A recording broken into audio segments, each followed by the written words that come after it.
कुंभ खत्म हुए महीना बीत चुका है, लेकिन बीजेपी और उसके कुछ समर्थक जो खुद को पत्रकार कहते हैं, वो इस सदमे से नहीं उबर पाए कि राहुल गांधी ने कुंभ में स्नान क्यों नहीं किया। राहुल गांधी इफ्तार पार्टी में तो गए, लेकिन कुंभ क्यों नहीं गए, ऐसी तुलना होने लगी। राहुल कुंभ राहुल, इस सवाल से कुछ पत्रकार बाहर ही नहीं निकल पा रहे। अब ऐसे ही पत्रकार और एंकरों को जवाब दिया है कांग्रेस सांसद इमरान प्रतापगढ़ी ने।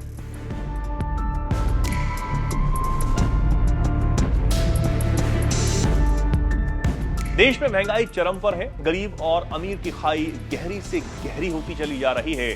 बेरोजगारी का आलम तो ऐसा है कि खुद सरकार को ही बेरोजगारी शब्द मिटाकर आकांक्षी युवा कहना पड़ रहा है। इलाज के लिए सरकारी हॉस्पिटल में कितनी मारामारी है, ये तो जग जाहिर है, लेकिन इन तमाम मुद्दों पर कोई शोर शराबा नहीं होता।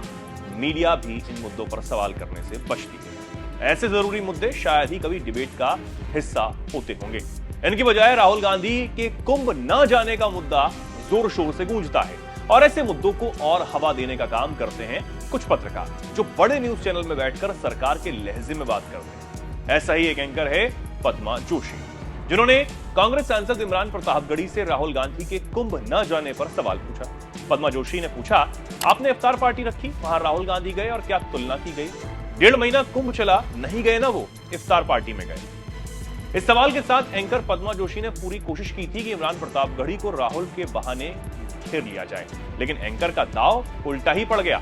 इमरान प्रतापगढ़ी ने एंकर को जवाब देते हुए इफ्तार और कुंभ की तुलना पर कहा, ऐसी तुलना क्यों की, किसने की? राहुल गांधी इससे पहले केदारनाथ गए थे, तब तो आपने उनको हिंदू हृदय सम्राट नहीं कहा। राहुल गांधी वैष्णो देवी गए, तब तो आपने उन्हें हिंदू हृदय सम्राट का खिताब नहीं दिया। आज वो इमरान प्रतापगढ़ी के घर पर इफ्तार करने चले गए तो आपने उनकी तुलना करनी शुरू कर दी, क्योंकि मीडिया ही तो तुलना करती है, बीजेपी ही तुलना करा रही है ना। बीजेपी जब अपना राजनीतिक फायदा लेने के लिए ऐसी तुलना करती है, ऐसे समय में मीडिया अपना दायित्व क्यों नहीं निभाती? इमरान प्रतापगढ़ी का यह जवाब काफी था, लेकिन एंकर पद्मा जोशी फिर भी नहीं मानी और बार बार राहुल गांधी के कुंभ न जाने का सवाल दोहराती रही। फिर इमरान प्रतापगढ़ी भी चुप नहीं रहे, उन्होंने एंकर से ही पूछ डाला, क्या आरएसएस प्रमुख मोहन भागवत महाकुंभ गए थे? ये सुनकर एंकर की जबान लड़खड़ाने लगी और इमरान के सवाल को आरएसएस की तरफ मोड़ दिया और कहा, उम्मीद है इसका जवाब आरएसएस देगी। जिस पर इमरान प्रतापगढ़ी ने रिप्लाई करते हुए कहा, मीडिया को तो सब कुछ पता होता है, हमसे ज्यादा आपको पता होगा। जिस पर एंकर कोई जवाब नहीं दे पाए। इमरान अब यही नहीं रुके, उन्होंने ऐसे कई बीजेपी नेताओं और बीजेपी की सहयोगी पार्टियों के नेताओं का नाम गिनवा दिया जो कुंभ नहीं गए। उन्होंने कहा, कांग्रेस के कई नेता महाकुंभ गए, किसी ने विरोध नहीं किया, कांग्रेस का कोई नेता विरोध नहीं कर सकता, किसी की इतनी मजाल नहीं। डीके शिव कुमार, दिग्विजय सिंह जैसे कई नेता महाकुंभ बड़े गर्व के साथ गए। क्या आपने नीतीश कुमार से सवाल किया, वो क्यों नहीं गए? चंद्रबाबू नायडू से सवाल किया, जो बीजेपी का नैरेटिव है उसमें मीडिया साथ दे रही है। इमरान प्रतापगढ़ी ने अपने जवाब से एंकर की बोलती ही बंद करवा दी।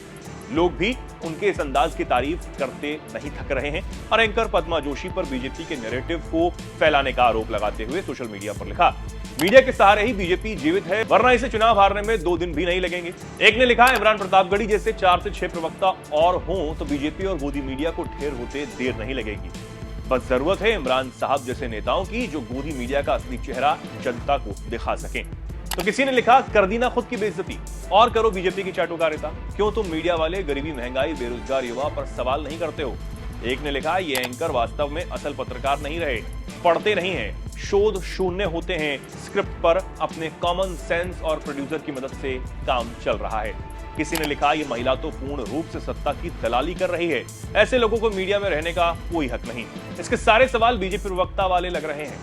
बहरहाल ऐसा लग रहा था कि एंकर पद्मा जोशी पूरी कोशिश में थी कि बीजेपी की तरफ माहौल बनाया जाए, लेकिन इमरान प्रतापगढ़ी के जवाब के बाद उन्होंने अपना ही मजाक बना लिया। बहरहाल आपका इस पर क्या कुछ कहना है, कमेंट कर हमें जरूर बताएं।